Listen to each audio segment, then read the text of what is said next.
弟兄姊妹平安，今天是2022年的8月12号。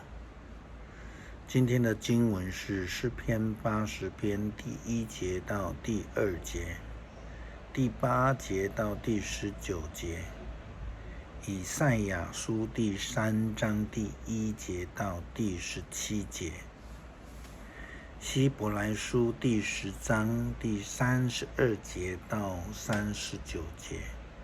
今天要跟大家分享的主题是光照。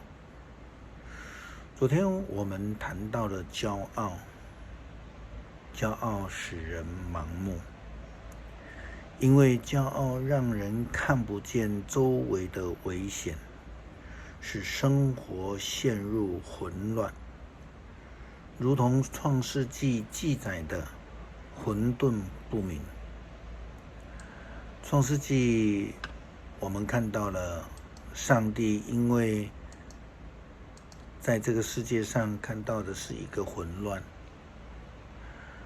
因此创造了光的次序来照耀黑暗的世界。以赛亚先知这样说道：至高的上主万军的统帅就要把耶路撒冷和犹大人民日常所需的一切都拿走。他要拿走他们的食物和水，他要歼灭他们的英雄和战士、法官和先知、预言家和长老、军士和民间领袖、政客以及使用法术的人。上主要用没有经验的年轻人来治理他们。每一个人都想占别人的便宜，年轻人要藐视年长者，卑贱的要侮辱尊贵的。到那日子，有人要在他自己的家族中选出一个人，说，在这艰难的日子，你总算还有一件外衣可穿，你来做我们的领袖吧。那人要回答：不要选我做领袖，我不能帮助你，我没有吃的，也没有穿的。不错，耶路撒冷要垮了，犹大要崩溃了。他们所说的话，所做的事，没有一样不违背上主。他们公然侮辱上帝，从他们脸上的表情可以看出他们的坏念头。他们跟所多玛人一样，公然的犯罪。他们要遭殃了，他们将自食其果。以赛亚先知所说的这样的情形，就是谈到以色列人沦入了到这种自我混乱的一个程度，陷入在世界的黑暗之中。但是事实上，这并不是因为惩罚，而是他们自己选择了一条黑暗的道路来行走。虽然如此，并不代表离开上帝的道路的以色列人就永远失去了机会。他们需要回转向上帝。回转正是先知工作的目的，是上帝提醒以色列人要活出光明的一个机会。以赛亚先知说道：行为正直的人将有喜乐，事事顺利。他们要享受自己工作的成果。上帝透过先知以赛亚继续预言警告以色列人。他说，作恶的人却要遭殃，他们要因自己所做的坏事遭到报应。至于我的子民，你们要被孩童欺压，被妇女管辖。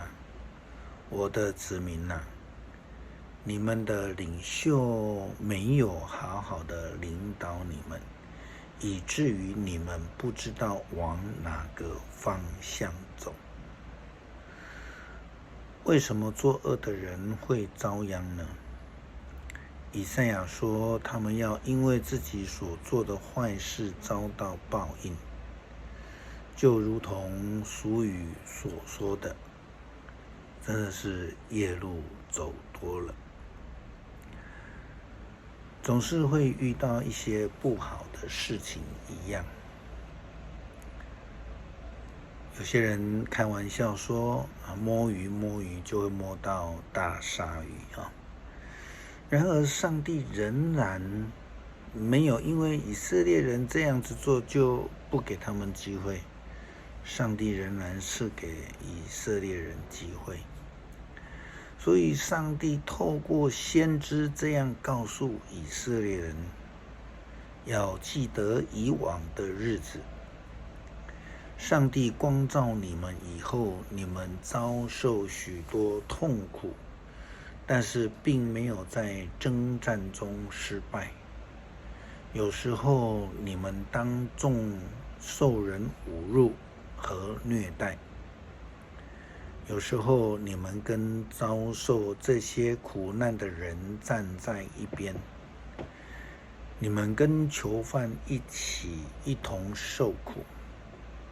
当你们所有的财物都被夺走的时候，你们甘心忍受，因为你们知道，你们还保有那更美好而长存的产业。所以你们不要丧失了勇气，这勇气要带给你们极大的报偿。为了实行上帝的旨意和领受他的应许，你们必须忍耐，因为圣经上说，再过一会儿，那将要来的会来，不迟延。我的义人将因信而得生命，但是若有人退却，我就不喜欢他。我们并不是退却而沉沦的人，我们是有信心而且得救的人。有信心的人就如同在生命上得到了上帝的光照，就必能够脱离凶恶、痛苦，并且不会在困苦当中来败落。虽然过去才有的这个日出而作、日落而息的农村生活习惯，但这也告诉我们，正常的生活基本上就是在阳光普照的情况之下来进行。现代人或许因为有电、有灯的发明，就开始有了所谓的夜生活。但是请我们记得，这些夜生活也都是在点灯的光明之下来活动。除了守夜的人、军人或是夜行性动物之外，否则基本上的人都应当在灯光照亮之下来活跃。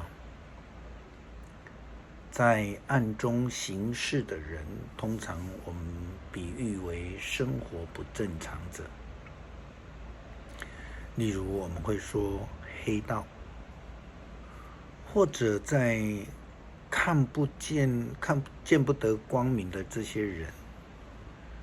基督徒不但是要活在上帝的光照之下来生活，基督徒更需要成为世界的光，并且让人家看到，就会知道我们是活在上帝的光照之下。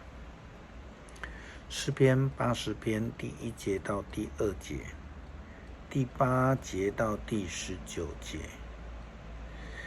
以色列的牧者啊，你领约瑟的后代如领羊群一样，求你垂听我们，坐在基路伯宝座上的主啊，求你发出光来，在以法莲、便雅悯、马拿西面前，求你彰显你的大能，求你来救我们。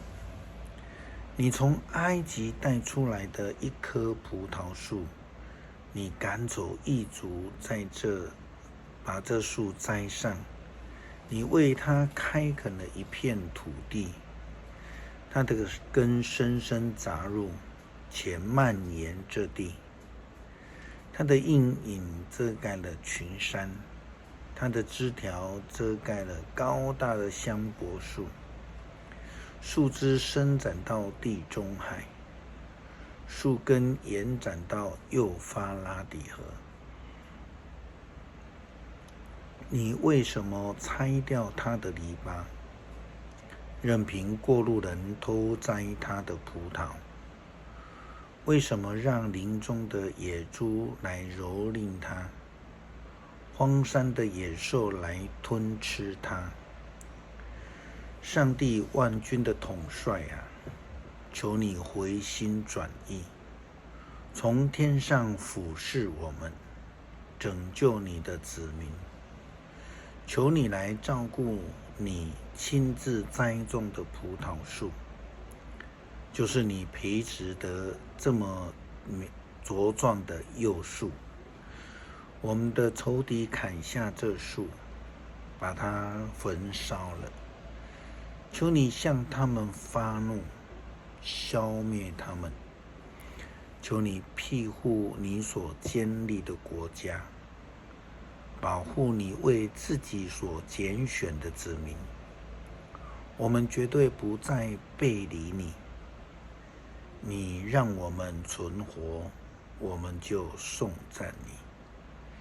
主上帝万军的统帅啊，求你复兴我们，求你显示慈爱，我们就能得救。恳求上帝光照我们，让我们脱离世俗的黑暗，如同主教导我们的祷告文，救我们脱离凶恶，不叫我们进入试探。不但让我们脱离黑暗，也让我们成为世界的光。感谢祷告，奉主耶稣基督的名求，阿们。